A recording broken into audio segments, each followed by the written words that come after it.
Deal is done. Can you just give us a little bit of an insight? What convinced you that he is the right man for this job?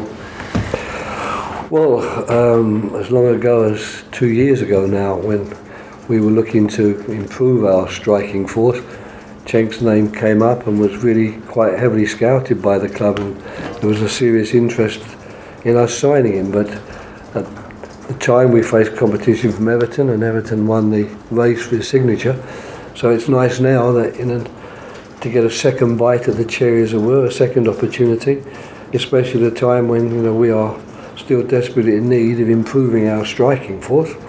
So we're very pleased to have him with us, because we feel we know him, we feel we know what he can do and what qualities he's going to bring. And to some extent, we feel that he could have been a part of our club much earlier. What are his qualities as a player? Well, most importantly of all, he's a goal scorer. That's why he was signed. But he's a hard-working type of goal scorer as well. So he's not a player who is not interested in helping the team to work in the other areas of the game. But of course, the reason that we are signing him and hoping to see a lot from him will be in the area of scoring goals, because that's an area where we've been trying to improve for a long period of time now. He's hit the ground running training today. What welcome has he had, and is he in contention to be in the squad for the weekend? Yeah, he is in contention to be in the squad. I'm very grateful to Everton and Crystal Palace for getting that done so quickly to make him available, because we still have 8 players unavailable, and that's a lot of players not to be able to even consider. So it's great to have someone like him, which I think will boost everybody, not just the players and the people like myself and the coaching staff and the chairman who's put out a statement. It will also, I think, boost the fans, because they've been waiting for a long time to see some new faces at the club, and he was certainly very well received by the players in our very light training session today. And he is full of enthusiasm, because of course the last period of time he spent at Everton, he hasn't seen so much game time, so he's really quite desperate to get onto the field, show what he can do, especially with the Euros coming up. And as Turkey's top scorer, he feels that he needs to get some game time to make certain that he's going to be hitting the ground running also in the Euros this summer. Is he ready to come in from the start if required, if you need him from the start this weekend? Yes, he is. I mean, he's been training all the time with Everton. He's injury free. He's, as I said before, very enthusiastic and very keen to play. So if I choose him tomorrow, then I don't have any doubts that he will be ready for the task. Is it fair to say you're still after one more striker, and is there any update on how that's going? No, I mean, things go one at a time, but like a lot of clubs, we do have vacancies, I think, in certain positions. We do have areas where we would like to improve, especially if we're going to have as good a second half to the season as we've had in the first half. So it's still all hands to the pump in terms of trying to find the right people.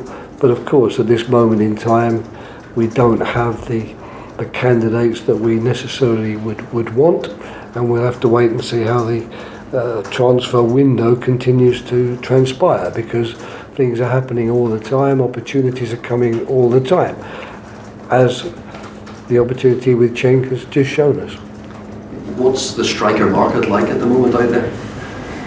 I think the striker market is always a very difficult one, isn't it? I think when I read what other managers are saying, when I listen to their interviews, we all seem to be singing very much off the same hymn sheet these days, that we all think it would be nice to get an improvement to our squad, someone who's going to come in and help us become a better team, but finding that player at a price the club can afford, that's another matter altogether.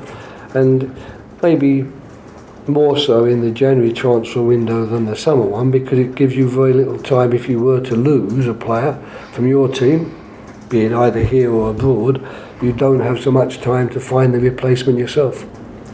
The club have held talks with Tottenham over Kyle Walker-Peters. I just wondered how you rate your chances of getting him this window. I know that the discussions are taking place, and that Doug Freedman and Rebecca are working very hard on that aspect. I'm optimistic and hopeful that we would be able to get Kyle here. But as I say, I don't have any update on the situation, but I'm not prepared to deny either that those discussions are taking place, and I remain very hopeful that we will be able to bring him in, because I think he's a very talented young player, and I think we would benefit from his services. Will that be a loan or a permanent? Again, that's being discussed, I think, but in the first hand, I think when it was put forward to me, it was being discussed as a loan. I don't know that we've gone to a permanent. Wilfried Zaha has changed his agent, Pini Zahavi. Mm-hmm. What's your interpretation of that change? Are you concerned in any way that that could be the first step towards a move? I think I'm always concerned with Wilf, because we have such a good player on our hands, and it's a player that we very much want to keep. And certainly, as a manager coach, I value his services enormously. His agent, and whoever he chooses agent, isn't really of my concern, and I'm still very confident that Wilf Zaha will stay with us and help us to reach our goals. But I have to be realistic and accept that he has an agent who will of course be looking to move him on, because that's where the money will be for the agent. Was there a Bayern Munich loan bid this month? Not that I'm aware of. I mean, I've got to say, some of the stories that you write and pursue do surprise me. Everybody I think knows what an important player Wilf Zaha is to us and how desperate we are to keep him. How people can seriously consider that we would wish to loan him out to a German club is beyond my comprehension, but it doesn't seem to stop you wanting to pursue that line. But for me, that's if I was ever to read a story like that, I would dismiss it out of hand. Has any club that come close to meeting that valuation? Not that I'm aware of, no. But again, the bids sometimes will go through to Steve Parish or to Doug Freeman. They keep me informed, of course. But as far as I know, we've had no bids for Wilfried Zaha, and we do not welcome any bids for Wilfried Zaha, because we want Wilfried Zaha to stay with us and help us achieve our goal, which is a higher position in the Premier League. What's your feeling on it, Roy? Do you think he'll be a Palace player beyond this window? No point in me speculating on that. I mean, the fact is, whatever I say there could be proven to be true or untrue. It's not something that interests me. As far as I'm concerned, he is a Crystal Palace player. He's under contract. We don't wish to sell him, and I'm not prepared to speculate on his future. But I hope, of course, he's going to be with us. Mikel Arteta has had some nice things to say about you ahead of the game this weekend. We always say nice things about each other. He says he can learn absolutely everything from you. It's incredible how he deals with situations and living with this pressure. So talking about pressure specifically, what advice would you give Mikel Arteta? No, I don't think managers, especially talented people like Mikel, who've been in the game for such a long time, both as a top player and also now as a coach working at one of the top clubs in the country, the team that's been actually the top team in the country for the last couple of years. I don't think he needs advice from any other manager, whether it be an older one like myself or other younger ones. I'm sure he knows what he needs to do. I'm sure he's aware of the task that he has in front of him, and I'm pretty sure he understands and knows exactly how he wants to confront that task. So I can only wish him well in his career. I'm looking forward to meeting him tomorrow, both personally and as the opponent, if you like, the manager of our opponents. And I could quite easily say nice things about him too. But it's always pleasant, of course, when a rival manager interviewed and being asked about me says some nice things. I'm always very grateful and would like to thank him for his courtesy. In your analysis of Arsenal, what have you noticed change-wise from Unai Emery's Arsenal to Mikel Arteta's Arsenal? I think they're playing very well at the moment, but I don't wish to make comparisons between Unai Emery's Arsenal and Mikel Arteta's Arsenal. That really is not my job. It's not within my aegis at all to do those type of things. But we're aware that Arsenal are in a good vein of form, that they seem to be buoyed at the moment by the situation with Mikel coming in, and we'll have to be ready for that. Okay, thank you, James. Hi, Roy. James from Premier League Productions. Just a couple from me. Just back on Cenk Tosun. Do you expect this to be a move that more pads out the squad or directly affects the starting 11? No, I'm not in the interest of padding out squads.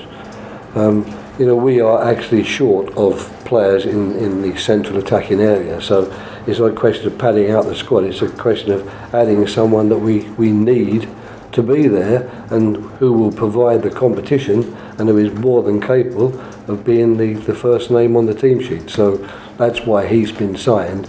None of the players that we sign in this transfer window will be there to pad out the squad. If I've got to pad out the squad, I'll do it with some of the 7 under-23 players who've been pressed into service in these last 2 or 3 weeks. Any player we bring in, I would want to be a serious contender for a first team place. And obviously it's a loan move until the end of the season. Is there any indication that, based on performances, that could become a permanent deal? Or? Absolutely, why not? I mean, the fact is, we are bringing him here to get the very best out of him and his performances. Everton obviously understand that he's got perhaps more chance here of getting into our team than they feel he has of getting into their team. There's the European Championships coming up. I'm pretty sure that they, like ourselves, will be hoping to see Cenk do very well here, because that will increase his value. And we will have to wait and see then, when that time comes, what the valuation is and if we can meet it. Can I just ask what that might mean for Connor Wickham? Will he be staying at the club? At the moment, absolutely, yes. I mean, the thing with Connor, I get asked the question every week. What Connor needs is a regular game of football. There's no question that. He needs to be playing somewhere where he not only trains every day coming up to the game, but actually then takes his place on the field. He knows that we can't guarantee him that here, because we also have Christian Benteke coming back from injury in a few weeks' time. So the club is aware of that situation, but as I've also said on many occasions, I've got no interest in pushing Connor Wickham out of the door, because Connor Wickham is a very useful man to have in a squad, able to come in and do the type of job he did against Norwich and the type of job he did for us on Sunday against Derby. But if the situation arises where he is really knocking our door down to be allowed to go out on loan, and the club was prepared to accept that situation, I wouldn't stand in Connor Wickham's way. So that's really where we are. So I'm very relaxed about the situation. As far as I'm concerned, what will be. It'll be a decision to be made at a point in time, but it's not a decision that concerns me at all.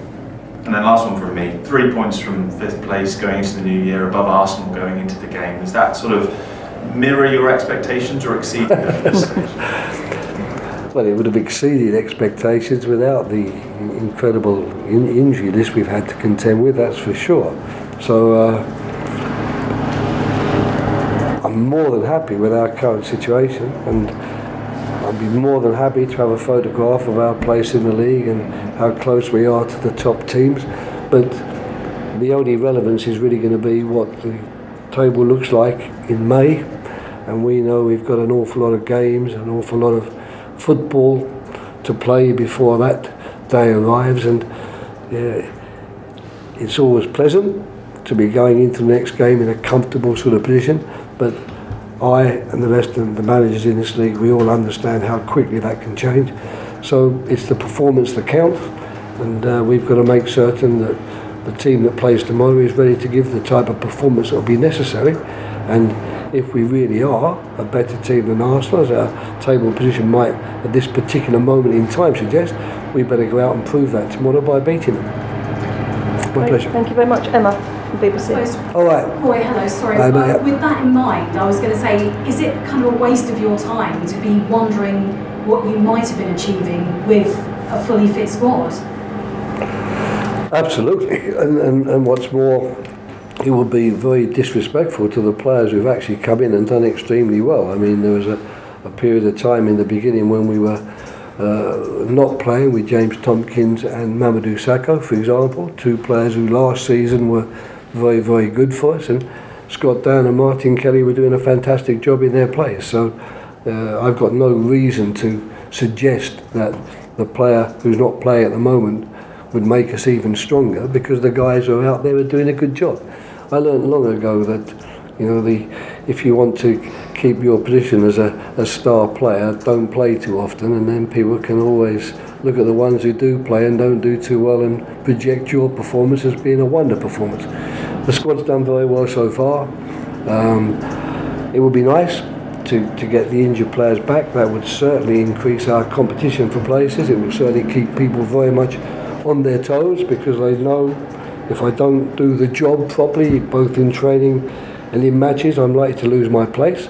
And the only thing I lament in the last few weeks is that we haven't really had that bench where I could turn around and give players a rest, or a player who might be carrying a knock wouldn't have had to play through the knock. You've had a very good recent record against Arsenal. I'm just wondering if they're no longer the superpower, as it were, the scary team to play that they used to be, or do you think that's... They're a big club.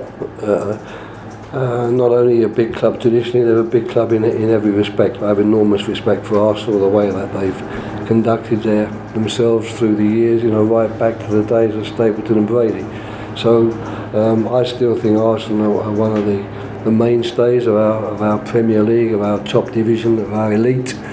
For many years they were number one or number two. They're finding it hard at this moment in time to get back and knock the current number 1 and 2 off their perch, but they're more than capable of doing it, and the quality of players that they have, the amount of money they've spent to improve their squad, the quality of the player that they've brought in to help them do that, makes me believe that they are still very much a top 4 team, or a top... We increased the top 4 now, don't we, by a couple, but certainly they're in that bracket, and I expect them to stay in that bracket. I know you were asked about giving Mikel Arteta advice specifically, but as a manager who's been around for an awfully long time, is there one piece of advice you would give to a new manager? Not really. I mean, I don't think there is... Off the top of my head, I mean, first of all, if you sent me away for a week and gave me the task, and this is your task is now to think what you would say to a new manager and what advice you would give, I might be able to answer the question. But because I never think along those terms, I never think that it's my job or my prerogative, or that I should be so arrogant as to think I should offer advice to people. The difference could sometimes be if you were in conversation with a young manager and he had questions to ask you about certain issues, maybe you would give him what your thoughts on the matter are. But I'm sorry, I can't just come up with some wonderful piece of information, unless of course I came out with something very clever and very flippant, that wonderful answer that Peter Crouch once gave, you know, what would you have been if you weren't a footballer? I mean, if I could come up with something wonderful like that, I would do so, but I'm afraid nothing comes into my head, and I'm obviously not quite as bright and witty as Peter. Nothing though that you're thinking, if only I knew that when I was a young man. Oh, but that's all the time. Yeah. That happens all the time. I mean, the fact is, I'm pretty certain if I look back and saw myself in action in 1976 at Harmstead Ball Club and saw the way I was going about things and way I was conducting training, the things I was doing in the other managerial aspects of the job, I'm pretty certain I would not give myself particularly good marks, but I'd like to think I've improved since that time. Thank you, Roy. Pleasure. Thank you. One, Just one for PA. Roy, can I just check, Max and Gyro come off, didn't they, against Derby, and Yeah. Wilf was missing. Will those 3 be available for the Arsenal game? Yes. I mean, obviously Wilford, I said, played through the Norwich game with an injury, and the turnaround was too quick for us to put that right, but luckily he's recovered, and the same applies for Gyro and Max, who came off with knocks, really. You know, the kick that Max got on his ankle, and the